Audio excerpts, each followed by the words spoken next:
Pancasila itu memang banyak mengandung unsur. Yang pertama itu ada unsur olahraga, meliputi Pancasila sebagai olahraga. Di situ banyak gerakan yang membantu untuk jurus-jurusnya itu mengandung ada unsur olahraga. Di mana dalam hal itu si pesilat dia mau menguasai bagaimana anatomi tubuh dia, bagaimana kebugaran dia sebagai pesilat dan paham tentu tentang makna jadi jurus itu. Jadi tidak sembarang gerakan itu kosong, tapi mengandung makna dan arti yang dalam hal ini bisa dikatakan sebagai jurus. Jurus itu meliputi beberapa gerakan, apakah itu berasal dari nama-nama binatang. Dulu kan kita ada nama harimau, ada nama elang, dan ada beberapa nama lain lagi. Di samping itu juga ada unsur bela diri. Nah ini unsur bela diri biasanya dilatih untuk orang-orang yang memang katakanlah untuk orang dewasa. Bagaimana dia melakukan pembelaan diri untuk menyelamatkan diri, untuk menyelamatkan keluarga negara.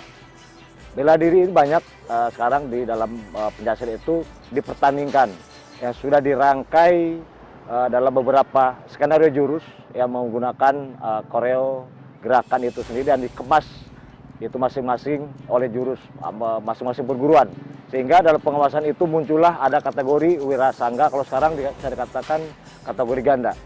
Dan dalam prestasi itu dipertandingkan, dan kategori ganda ini tidak baku sifatnya, mereka lebih kepada bagaimana kreasi dari masing-masing perguruan, masing-masing aliran yang ada di Indonesia itu sangat banyak sekali.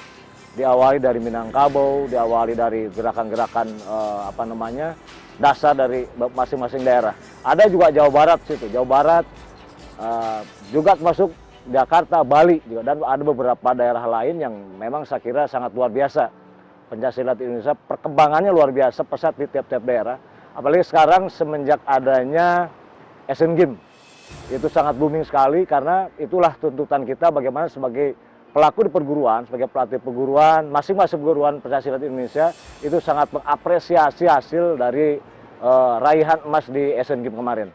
Berikutnya unsur dalam pencaksilat ada unsur olahraga sudah, bela diri sudah, ada unsur spiritual. Nah makanya di SMI sendiri itu ada yang namanya salam hormat, itu ada salam pembuka. Yang mana tadi ada kita peragakan namanya as, di sini adalah assalamualaikum, mengandung maknanya, marifatnya adalah assalamualaikum. Begitu ke depan di sini ada Allahu Akbar, bahwa kita bahwa ada Allah di situ, Allahu Akbar, Allah Maha Besar. Kita kembali ke bawah, la haula wala quwata illa billahil azim. Nah, setelah itu bagaimana kita sebagai manusia tidak punya daya kekuatan. Kita akan kembalikan lagi ke bawah, apa itu tanah.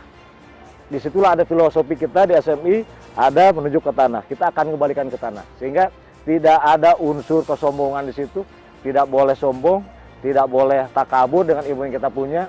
Dan jangan lupa juga kita harus berdoa untuk ibu bapak kita. Seperti itu marifat dalam pencaksilat. Sehingga ada hal-hal spiritual lain yang lebih kepada perguruan kami. Saya kira juga sama, masing-masing perguruan juga mempunyai tatalek, bahasa Sundanya ada juga tatalek, ada bahasa Minang juga ada etika dan sebagainya. Tergantung dengan bahasa daerah masing-masing. Nah ini harapan kita ke depan juga SMI itu atau masyarakat pencaksilat umumnya dapat lebih mengeksplor bagaimana pencaksilat itu bisa berkembang, menarik. Tentu juga kita ada kompetitor bela diri yang lain. Nah unsur pencaksilat inilah yang harus kita kembangkan di masing-masing perguruan. Dan alhamdulillah kita juga sudah ada perwakilan di beberapa negara. SMI punya perwakilan di Belanda yang saya kira sekarang sudah berkembang di Eropa. Nah ini mudah-mudahan nanti juga dari pihak pemerintah bisa memberikan dukungan kepada masing-masing KBRI di luar untuk mengiklankan pencaksilat yang lebih spesifik. Nah ini mudah-mudahan nanti target ke Olympic Games itu akan mudah. Jadi masing-masing perguruan juga mempunyai kewajiban bagaimana dia mengembangkan pencaksilat. Bagaimana masing-masing perguruan ini berkewajiban untuk melestarikan betul-betul bagaimana silat secara utuh, bukan hanya sebagai dia hanya mengajarkan menendang dan memukul, tapi bagaimana dia belajar etika, tata krama. Tentu juga kita tidak terlepas dari bagaimana nilai-nilai luhur kita bertakwa kepada yang Maha Kuasa. Ya, saya berbangga sekali dan saya sangat haru saya bisa bisa belajar pencaksilat itu berawal dari kampung. Belajar dari proses dari awal bagaimana silat itu kita seperti apa Pencaksilat. Saya ingin membuktikan bahwa Pencaksilat itu bisa memberikan suatu kehidupan, karakteristik, sifat. Nah, sampai sekarang juga saya banyak sekali dengan adanya silat, saya bisa mengenal dunia luar. Saya bisa tahu orang Eropa belajar silat seperti apa. Dan sampai sekarang juga saya diberikan kepercayaan sudah menjadikan wasit internasional. Dan tentu ini di Indonesia sangat kompetitif, banyak sekali wasit-wasit juri yang harus mengambil sertifikat internasional, dan itu tidak mudah.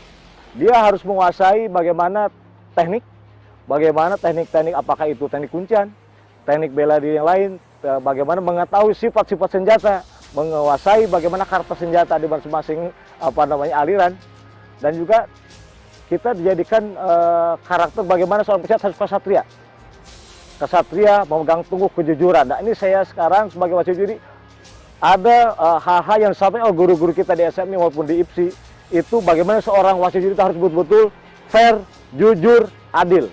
Nah, ini tentu membutuhkan suatu pengalaman dalam hal ini adalah bagaimana jam terbang dia memimpin pada saat dia kejuaraan dunia. Dan juga saya sendiri diberikan kepercayaan untuk tugas di kejuaraan dunia sudah beberapa kali. Nah, ini anugerah bagi kita, dan saya sendiri di SMI ini berkat guru-guru kita. Saya sudah mencetak karakter.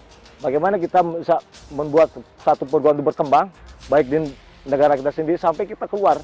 Bagaimana kita tantangan global dengan kondisi sekarang bisa menciptakan adik-adik kita itu yang berwawasan nasional.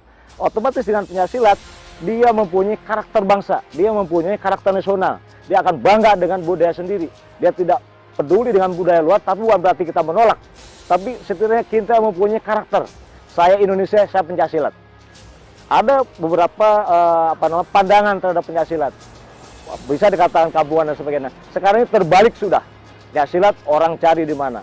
Pencaksilat sudah dicari beberapa negara. Dan saya luar biasa, perkembangan di Eropa silat sekarang sudah luar biasa. Tapi itulah, mereka juga mempunyai kebanggaan. Mereka senang dengan genang pancanya. Mereka senang dengan budaya-budaya bela diri kita yang ada unsur seninya di situ. Sehingga bisa menciptakan, ini Indonesia identik dengan pencaksilat. Dan itu kami juga bangga bagian dari pencaksilat. Warga pencaksilat dunia.